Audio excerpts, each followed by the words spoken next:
Welcome back, everybody. It's your time to EdUp on the EdUp Experience podcast, where we make education your business. This is Elvin Freitas, co-founder of the EdUp Experience, and we are back on another episode of our ongoing series, EdUp Extra, because who doesn't love a little extra goodness in their life?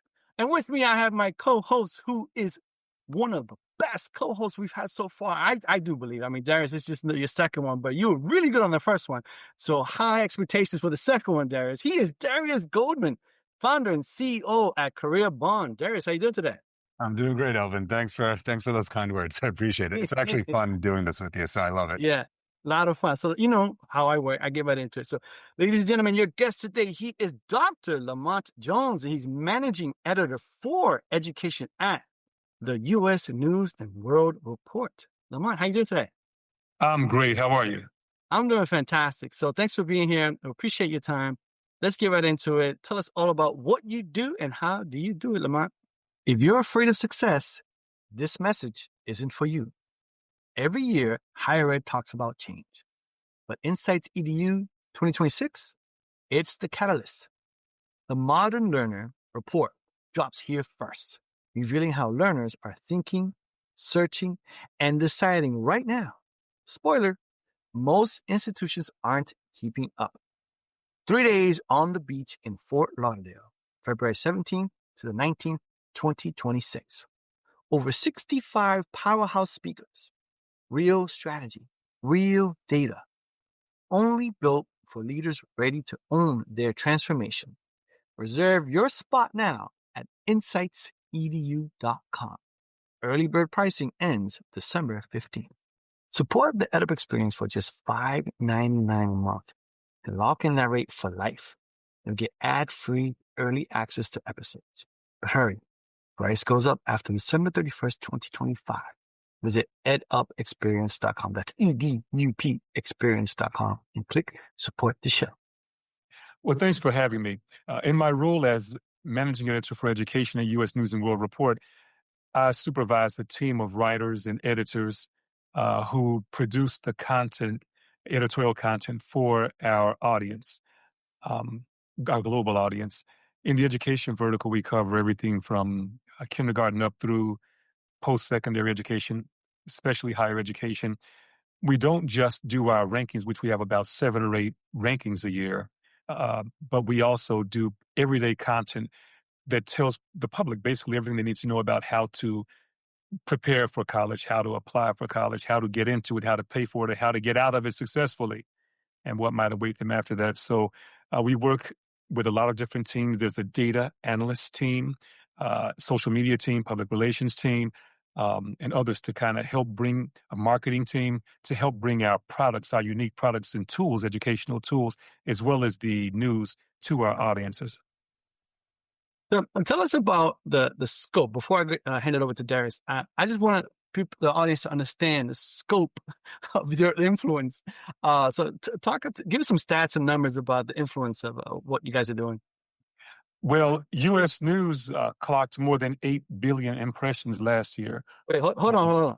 B with a billion, right? B with a B, billion, yes. More than 40 million people come to the site each month to get our news, and it's mainly advice content.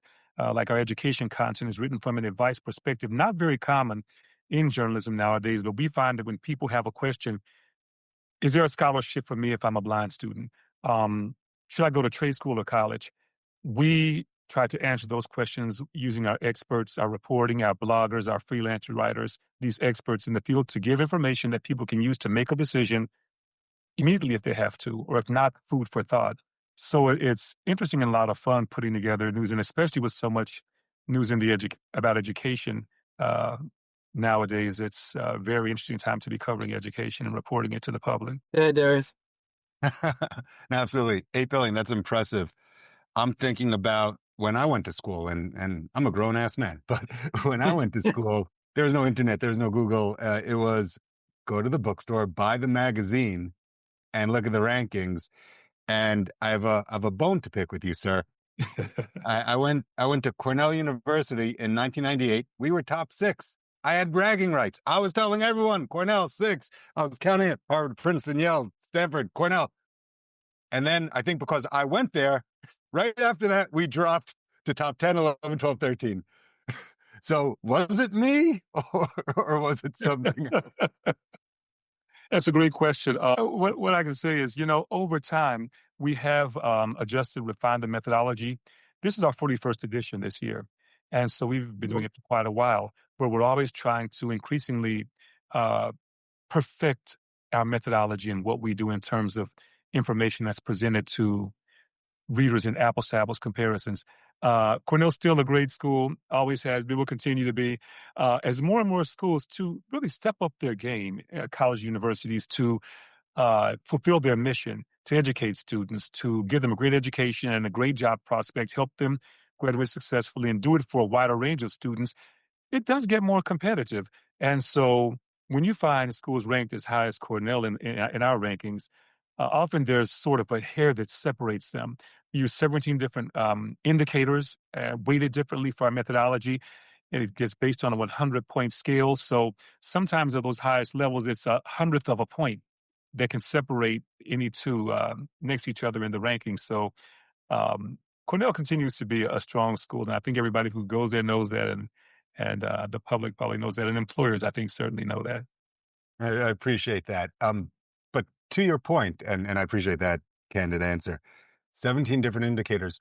What actually resonates with me is, with the exception of that one blip in time that I thought I caused, the consistency. And I think there is value to that consistency. We have, as Alvin said earlier, we have, I think, hundreds, maybe 400 university presidents that listen to this show. Mhm.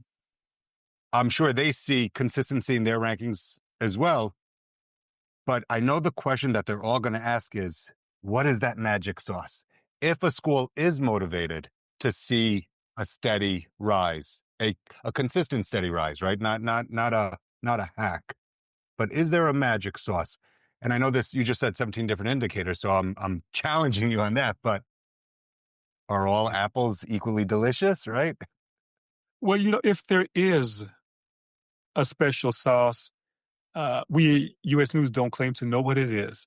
But what we do try to do is use data. Data is so important. Objective data. We have a 3-part extensive survey that goes out to colleges. It takes the better part of a year to bring for example, the best college rankings to the public. There is a process of gathering information from the schools and other third-party sources that's verifiable data, of certifying the information, reviewing it, evaluating it, an embargo period where numbers are checked, things are cross-referenced against, for example, a prior year. We look for outliers, so we take it quite seriously. But one thing the school should understand is that in rankings like these, and it is an ordinal ranking, 1, 2, 3, etc. This is just, we feel, a great starting point for students and their families who want to look at information and decide which factors are most important to them and compare those across schools where they're comparable. So with those 17 criteria that I mentioned, for example, peer assessment is 20%, one of the highest ranked. 20% is peer assessment. What colleges think of each other. Reputation matters. These are experts in higher education in their respective fields. So it is worth asking what they think of each other. Over the years, we've sort of evolved some of the metrics to be overall, the ratings are more than 50% outcomes based. What does outcomes based mean? Well, there are metrics for graduation rate, obviously, that's important. Do you close the deal? You invite a student to attend your school. The agreement generally is they can graduate within the next number of years with a certain degree in a field that generally pays a certain amount. Well, what's the graduation rate within 4 or 6 years? And then how long does it take for those students to get a job in the field that they studied? All those things matter to students, their families, to the public. Higher education is a greater good. But we also look at things like, for example, how well they serve all students. So 2 factors that together are 11% of the weight of the methodology are Pell Grant eligible students, the rate at which those students graduate and then go on to get jobs in their field. That's 11% total. Pell Grant is simply the federal grant that is given to lower income students based on household income, adjusted household income on federal taxes. And those tend to be lower income again. So it's a number of things. And so as we have seen it become more outcomes emphasized, the rankings, you have seen some shifting over the last 7, 8, 9 years, but very little volatility because this year we hardly changed any of the methodology. That's why you didn't see any huge jumps overall from last year to this year. It seems then you may be forced to change the methodology if the level of Pell Grants change because of new legislation and then a sort of a decrease in federal student loans or shifting the student loans from traditional four-year schools to trade schools. It just an observation, but it seems like that may affect how you have to rank outcomes now, because of the budgetary of Congress changes. Well, that's a good point. We do have to be sensitive to the realities of policy changes and how Yeah. those affect what schools can and cannot do. Now, it looks like, at least for now, the Pell Grant is safe. In fact, they increased it over the past year. The federal student loans, that's a different story. Now, we don't directly measure those or assess those in the rankings, just program eligibility. So let's say if one college has 3,000 Pell eligible students, well, how well do they graduate that population, and how well do they get jobs later? If one has 300, it's based on that 300. So we do, to your point, have to be sensitive and make adjustments sometimes. For example, data coming out, we're about to rank best K through 8. If we cannot get math and science scores reading, it makes it difficult. So we have to make some adjustments because those rankings are based primarily on those indicators, data from the federal government and from state governments. So yeah, to your point, you're exactly right. K through 8, that's interesting that you're going to go down to that level of specification. I would think on the one hand, it's easier to have college presidents mad at you than local PTAs. Get ready for a lot of inbound. Well, sometimes college university presidents can afford to only like us in private. And again, what we recommend, U.S. News has never claimed that our rankings are the end all be all. We say they are a great starting point because we've done the legwork of gathering so much data in one place that's reliable: tuition costs, faculty student ratio, percentage who get certain amount of in federal aid. We even have rankings for best schools for veterans, best public universities, historically Black college universities, best value schools, which are a function of cost with quality of the education and outcomes. So it's the best global universities rankings. All of those are for particular reasons and for particular audiences with particular needs. Best colleges happens to be the biggest by far. I'd say it's quite humble of you, sir, to say you never claimed to be the end all be all. You don't need to give yourself that title. I would say U.S. News has become the standard, and the anecdote that I have personally to go to this is I also went to law school, and I went to a T14 law school. And I said when I was a 1L there, which is your freshman year of law school, they were like, "Oh, school name, I don't want to say because I already plugged my undergrad. School name is T14." And I go, "Well, we're just saying that because we didn't make the top 10. But then I did the research, and U.S. News consistently ranked the same group of law schools within the T14. That goes to your consistency. And because of that, the standard that society or educated society uses T14, not top 10, which seems like a nicer metric. That is peculiar to that industry. And you're right. It's because of, for example, classifications, categories, data availability, reliable data availability and verification. So that's been pretty consistent with the best law schools rankings, which we do as part of our best graduate programs rankings, usually around March. We do also have a law admissions lowdown blog written by an attorney, of course, from a law school student who does some consulting. And so these are the types of pieces of information and advice and help that we believe in. We don't have a paywall at U.S. News. We believe all this information should be without charge as a public service. There's no paywall to get on our site. There's no paywall to search our scholarship database of more than 10,000 scholarships. There's no paywall to get advice about if I want to go to medical school or law school, or how do we choose a charter school over a private school or any other public school. It should be available to the public, and so we do that. No, that's wonderful. With the first, you said $8 billion. impressions. With the level of success and consistency that US News has, that's the right way to approach it. Create an account, see the data, but free to everyone. It's so thank you for that. A, a question that I have, changing the topic a little, but staying on AI. Everyone loves talking about it. Be remiss not to talk about it with you. Uh, we could let you take this however you want, but the question I have in mind is how will AI influence either your rankings themselves? Maybe you're relying on AI for the rankings, or how will the school's adoption of AI influence their rankings? That's a great question. And as AI just unfolds more and it moves so quickly, we're taking a look at that in terms of what it means to U.S. News internally, as well as dealing with external sources such as universities, other companies in our B2B, business to business. While we do have some initial guidelines in terms of use or non-use in editorial content, it's helpful in some other things in terms of measuring audience, things like that.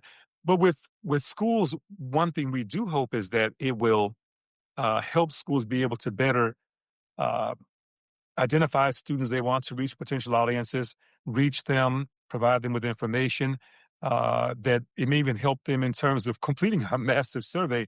There are probably some AI tools that can help them ensure the accuracy of the data they submit in terms of checks and balances on their end. We do require a top official at every school to certify that they have looked over the information they're submitting for our rankings and that it's accurate to the best of their knowledge.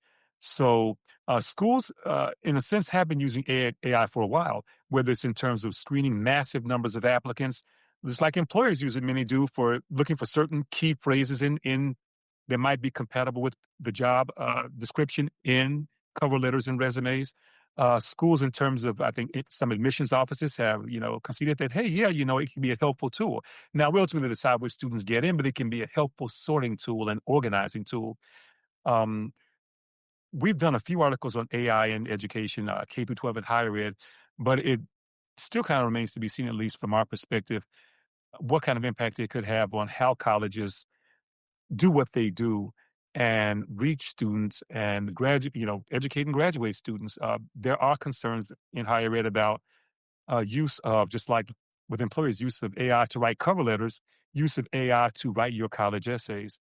And so we have, even content that cautions students about things like that, because there are, despite AI, and sometimes people can put their own little sauce on it, their spin on it, but to people who read a lot and read admissions essays a lot and who know language and voices, there's always going to be someone who can tell if this probably is not that person, if it were AI generated. There are screens and filters and platforms you can use to run it through that platform, and it gives the degree of authenticity, 98% authentic, 5% authentic.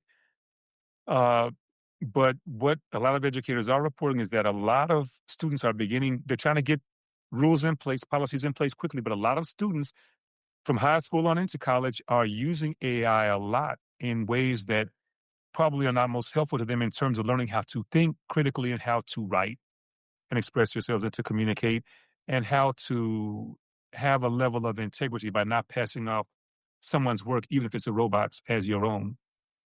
I agree with that. AI, my personal view is it's still early. And at one point, I'm sure if you had this interview 3 years ago, we'd say, Dr. Lamont, what are you going to use blockchain for? Are you going to use blockchain to publish the rankings? Yeah. Right? So I agree, we're early in AI and it's worth watching. It is a tool. I say a hammer could be used to build a house or break a car window. Yes. Yeah. Absolutely agree. Awesome. I love this. So we focused a lot on the top of the rankings, by nature, because of my influence on this conversation. So I apologize for that. What I actually do professionally is I create a marketplace for career seeking working adults that don't necessarily see the 4-year college as their required path. So a lot of what I talk about is practical skills training with the ROI, which are the outcomes you spoke about, and not necessarily the 4-year degree. But keeping it within the 4-year degree, because this is US News' specialty, could we talk about tier 3 and tier 4 schools? And is there a perceived stigma or this is your chance to give the parents and even the presidents the reassurance that, listen, man, just like our beautiful United States, it's a puzzle of pieces, and there's a piece everywhere. But I give you the floor for that. This year we ranked about 1,700 colleges in this year's rankings. That's not every college in America, but it's a sizable number, more than a representative sample, in fact, far more. And what we find is that America's full of great schools of many different sizes, many different types, many different specialties and interests and missions. That's what makes it, in a lot of ways, really great. There are so many great schools near and far wherever you live, anyone lives. So let's say on the college search, what we recommend is, okay, a student and family are thinking, okay, this is the career I think I want, or this is the field I believe I want to study, or these are my interests. How can I begin to sort through thousands of schools, many of which I've never heard? How do I do that? They can simply use that, type in some information. We have a tool on usnews.com. Go to that, type in what your most important criteria are, filters. It will give you a list of schools. It could be 20, it could be 200, could be 500 that fit what you say you like. Then you can decide, looking from there, okay, I'm going to compare their student-teacher ratios and look at their ranks. Maybe their ranks will mean nothing to you at that point, but you're looking at certain things. I'm going to look at their tuition. I'm going to look at how much aid they give. How much student loan debt does their average student have when they leave? Whatever's most important to you. How their specialty programs rank, in those, whether it's psychology or chemical engineering. Use it as a starting point to kind of help narrow your search. You may even find, and we're doing more content on it, there may be an associate degree that can get you out in the field working faster. One of our most popular, well-trafficked articles on all of usnews.com is high-paying jobs with an associate degree, a 2-year degree. There are many of those you can get a 6-figure annual salary with an associate degree. Air traffic controller is one of them. For example, you might need a little bit more training on the job, et cetera, but you're fine with an associate degree. There are jobs that pay extremely well and that are extremely satisfying in the vocational skills and trade. We will always need plumbers. We will always need HVAC professionals. We will always need welders. We will always need so many different jobs. There are jobs yet to be created even because things are moving so fast that trade schools, vocational career schools can prepare you well for. College does not work for everybody. It might not fit their vision or plan. So we like to kind of cover the waterfront. Mainly we cover higher ed, but also things that aren't just 4-year schools, because that's important to a lot of people and increasingly important. We know research has shown that a lot more people are looking into trade schools, careers. There are boot camps where there are even opportunities where employers, some of them are not liking a lot of what they're seeing coming out of college sometimes. So they're creating their own training plans, looking for somebody with the right temperament, who is a culture fit and a culture add. We'll take you, and we will train you on how to do this job. They're just sort of bypassing colleges altogether. Some are, because they're finding that works better for them. So in this new era where so much is happening and so much is changing, there will always be a place for college. Bachelor's degrees, research has shown, the more education you have, on average, the higher your wages over your lifetime are going to be. Over $1 million over a lifetime for somebody with a bachelor's degree compared to somebody who just finished high school. Nothing wrong with just finishing high school, but if you'd like to earn more in life, getting some sort of training after high school is going to benefit you. And I agree. There's a lot to unpack there. What resonated most with me is that you are focusing on the 6-figure jobs with the associate's degree. Again, 4 years of schooling, I think it's a luxury, and it's a great luxury to have. But if you could, air traffic controller, if that's what interests you, and you can do that in 2 years, and you can do that at a more local community college, and now you don't have the student debt, and you start working sooner. So that return on investment that I think a lot of students, just because of the nature of their younger age, they don't realize. ROI on education, return on investment. What goes into that? The cost of the education. Yes. The opportunity cost of not working. So for 4 years or for 2 years, you're not gainfully employed, but you're in learning mode. Right. And then how long it takes to get a job afterwards. And then what does that job pay? So it's not just, go to this school for X amount of years and get a job that pays Y. It's all four of those factors. So I love that you mentioned associate degrees that lead to 6-figure jobs. It's something that I'm actually personally passionate about.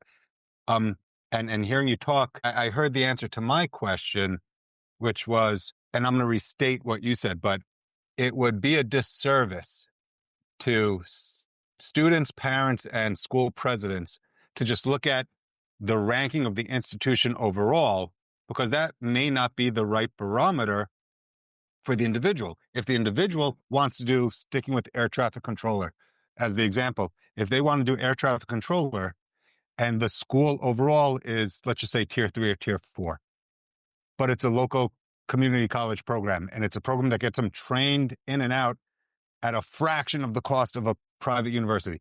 And now they're earning 6 figures within 9 months. Maybe that is the best program, in the world. And it doesn't matter about that tier 3 university-wide ranking. Block out your calendar, bring your team, and lock in your spot, because Insights EDU early bird pricing ends December 15th. We'll see you in Fort Lauderdale, February 17th to the 19th, 2026, for 3 days that will disrupt what you think you know about marketing and enrollment for today's modern learner.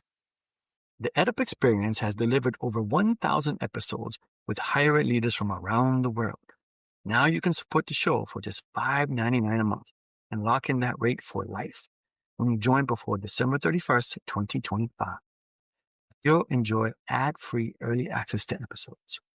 Go to edupexperience.com. That's EDUP experience.com. Click support the show and secure your lifetime rate today. Exactly. You hit the nail on the head, and you're thinking the way more and more students coming out of high school and coming through and preparing to leave high school and their parents are thinking. The number one issue, still the number one issue for anybody even thinking about going to college who said they're going to go, is cost. Costs continue to go up in tuition. We have a lot of content on ROI at colleges. It's such an important topic. People need to look at that, all the factors you mentioned, because it's real. If I'm going to come out, for example, with, they say on average is about $44,000 currently in private and, federal student loan debt. There are many who come out with well over 6 figures. And these can even be from state public schools, good schools, but it has far outpaced inflation, and it's not sustainable. And that's part of the backlash that has been building against higher education, is the rapidly increasing cost. So a lot of schools are discounting tuition now. A number of colleges, we have content about tuition-free colleges.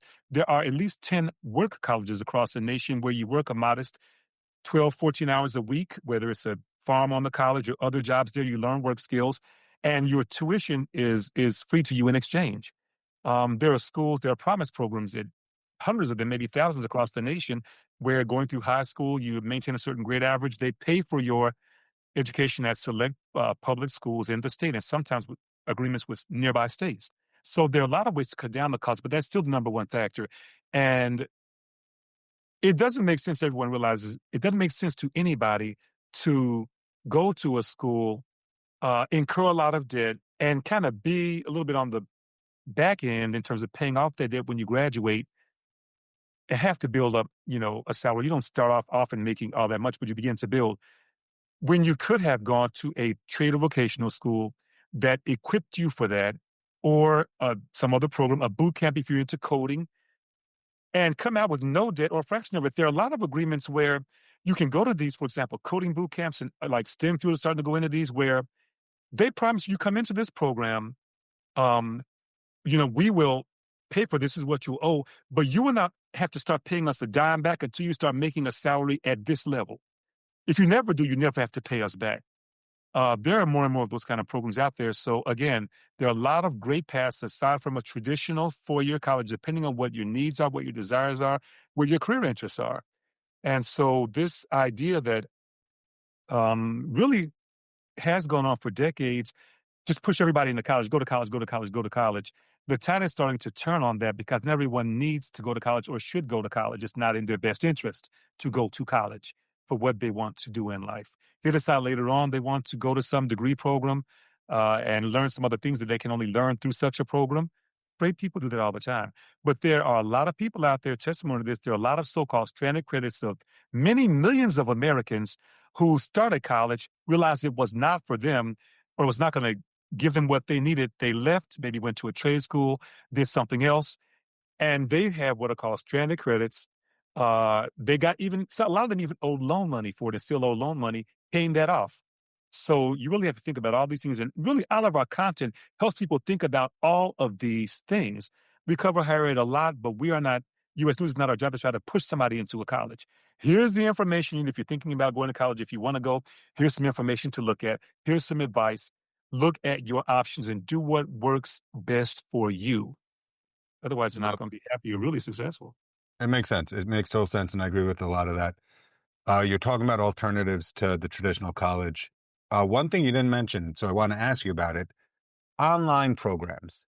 And I know that US News ranks them, but whether Yes. it's the US News view or your personal view, I would love to get a view, whether US News official or your personal, on online programs, proper alternative, deficiencies, benefits. I give you the floor on that, but a lot of working adults, they could learn at night or online and not maybe have the ability to drive to the local campus. Now, those are all good points, and that's an excellent question. Some years ago, U.S. News recognized that there is value to online education, and as it began to grow, and there's probably not a school or college now that does not often offer some form of online education. It's just in demand in our society. People have so many different things that they're doing. There's so many who are so-called non-traditional learners. I call them neo-traditional because they're becoming more and more plurality. Soon there'll probably be the majority of students in college, not the traditional college age, just fresh out of high school, who waited a couple of years or went later in their 20s. I believe the average age of a college student right now is somewhere between 24 and 25 years old, like 24 point something. That's not the traditional age. So what we found is that online education is important. So what can we share with the public to help them understand what online education is all about? What is good delivery? What is effective? What are some things to watch out for? Who is accrediting online education? And then we began to rank those a few years ago. That typically comes out in online January, our best online programs. And so they're worth looking at. They're becoming more and more popular. And we try to provide content that helps people understand how to navigate online education. It's kind of like, again, the internet, like social media. It's not inherently good or bad. It's what you do with it. It can be good, like a hammer. It can be good, but approached wrongly or not taken seriously or misunderstood or offered in bad faith. And one good thing, too, about in America, pretty much everything's a competition. If people do not like your stuff, your product, your service, if it's not meeting their need or is deficient, the market has a way of checking that. And you will go out of business if you fail long enough and you aren't providing value. So again, there are watchdogs, there are mechanisms in place, and there's information out there to help people decide, whether or not I should go online, and if so, what program should I be looking at based on some data provided by somebody like U.S. News that lets me kind of compare to see what might be best for me. Awesome. And yeah, and I was going to say how they could decide if it's best for them. Go create your account, US News, check it out. Totally. It all ties back. Yes. Yeah, and we do like people. We do have people who come to the site will see there's a little thing there that pops up where they can create an account. And what it does is it helps them kind of be able to not have to create accounts when they want to do something on the site, like the scholarship finder or what have you, but not selling anybody's information. Just where we can also say, hey, they might like this newsletter we're starting, send them a little email about this newsletter. For example, getting in. We had Extra Help for a while, which is a newsletter twice a month for parents of prospective college students. We have a lot of content for parents. And Getting In launched last month. We're in the 5th edition. Every Thursday it comes out. Everything any parent or other adult helping somebody look into college needs to know. If you know absolutely nothing about trying to get in college, go to it. You're trying to help a young person or somebody. It literally spells everything out for you at the most basic fundamental level, plus data that we've compiled, links to some of our content that's helpful, the whole cycle, calendars about test dates, articles about whether or not you're going to need to take a test, check your school, do they require a test. It just simplifies and demystifies what can be a really complex, confusing, frustrating, stressful process, even for people who have had a child go through college before. A lot changes, the landscape changes, and there are things that change from year to year, particularly with the federal government. So being able to stay up on that with up-to-date information, people find is helpful. That resonates a lot because a lot of our listeners are administrative at institutions, learning institutions, but they're also parents. And it's like that saying, a fool has a lawyer for himself. Just because you work at a school doesn't mean you're an expert on all the schools. So knowing there's a resource now. So what advice would it be for parents or parents that even work in the educational field? It sounds like US News has a section dedicated just for them where they could get smart quickly. That's a great summary of it. And that would have been a great tagline. Guess what? Get smart quickly. We have a really cool tagline, but that's cool. This could be, our content could be a huge help to college admissions. In fact, one of the things that separates our rankings, aside from being the longest running college rankings of others, we're sort of the, granddaddy, is that we have a council of deans of admissions departments at colleges. They're voluntary. They come to DC, meet with us once a year, every fall. They've been giving us feedback for over 20 years, ideas about, hey, maybe you should look at how you can rank this. So we think this is important. These are trends that are happening, and they have been a tremendous help over the decades. It's a great tool for them because the advice they give students sometimes, or prospective student coming in, they don't always maybe want to listen to the first voice, whether it's a parent. They can point and say, look at it right here. These experts in this article right here are telling you, that you should try to make the best GPA you can while you're in high school. That even if you don't have the greatest GPA, you can still come to our college and be successful. We look at other factors. It's not just your GPA and your class rank. We look at all these different things. All of our content talks about that. And it can be a tool in the hands of parents, colleges that are trying to recruit students who are having to be more creative, more savvy, more strategic in their approach to prospective students, because as we know, the demographic cliff is here. The predicted and protracted decline in traditional college-age students because of what happened with the birth rate, we could see it coming, is really beginning to, and will for over a decade, really hit schools hard as that population growth really begins to decline the college ages. So those who went to college never went back. How can you maybe reach them again? There's a role for community colleges. You can transfer, there's reverse transfer. You can transfer from a regular college often to a community college and often have almost enough credentials to get you associated with a handful more classes, sometimes even one or two. Articulation agreements, there are so many things that people can take advantage of, just the content on U.S. News for colleges and for parents and families. Yeah, I got to jump in because this conversation has been fire. You've been on fire, Lamont. This has been awesome. I've learned so much. I've taken tons of notes. So I'm very curious to get your perspective on this question that we love to ask everyone. What do you see as the future of higher education, Lamont? If you're afraid of success, go ahead and tune out because this segment is not for you. Every year, Higher Ed talks about change.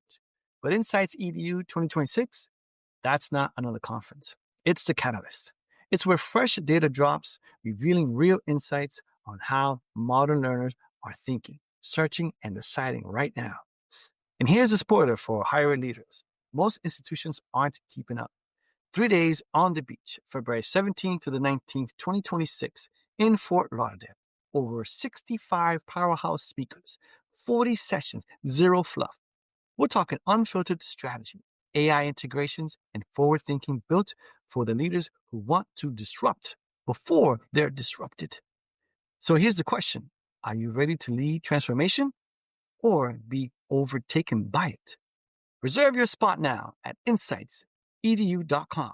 Early bird pricing ends December 15th. EdUp Experience has brought you powerful conversations with more than 400 college presidents and higher ed leaders, over 1,000 episodes and counting.